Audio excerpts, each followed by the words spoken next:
ପ୍ରେମରେ ପଡ଼ିଲେ ଝିଅମାନେ ଭୋକଶୋଷ ଭୁଲି ଯାଆନ୍ତି। ବଦଳିଯାଏ ତାଙ୍କ ଜୀବନଚର୍ଯ୍ୟା, ବଦଳିଯାଏ କଥାବାର୍ତ୍ତାର ଶୈଳୀ। ପ୍ରେମକୁ ନେଇ ଖୁବ୍ ଭାବପ୍ରବଣ ହୋଇପଡ଼ନ୍ତି। ଅଜାଣତରେ ପାଲଟି ଯାଆନ୍ତି ଜଣେ ଭାବୁକ। ପ୍ରତି ମୁହୂର୍ତ୍ତରେ ପ୍ରେମିକା ଆଖିରେ ଖାଲି ନାଚି ଉଠେ ପ୍ରେମିକାର ମୁହଁ।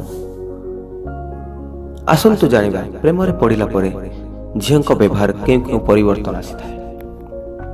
ପ୍ରେମରେ ପଡ଼ିଲେ ଝିଅଙ୍କ ଆଖିରେ ନିଦ ଆସିନଥାଏ। ଏପରିକି ବିଳମ୍ବ ରାତି ପର୍ଯ୍ୟନ୍ତ ନିଦ୍ରା ରହନ୍ତି।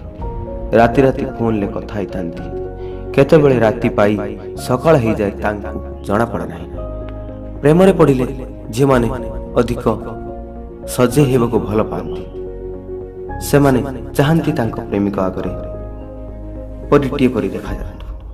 ସେଥିପାଇଁ ସବୁବେଳେ ଆଇନା ଆଗରେ ଠିଆ ହୋଇ ନିଜକୁ ସଜେଇବାରେ ବ୍ୟସ୍ତ ଥାନ୍ତି। ଏହା ସହ ଆଇନାକୁ ଚାହିଁ ଚାହିଁ ମନକୁ ମନ କଥା ହେଇଥାନ୍ତି, ଖୁବ୍ ହସିଥାନ୍ତି।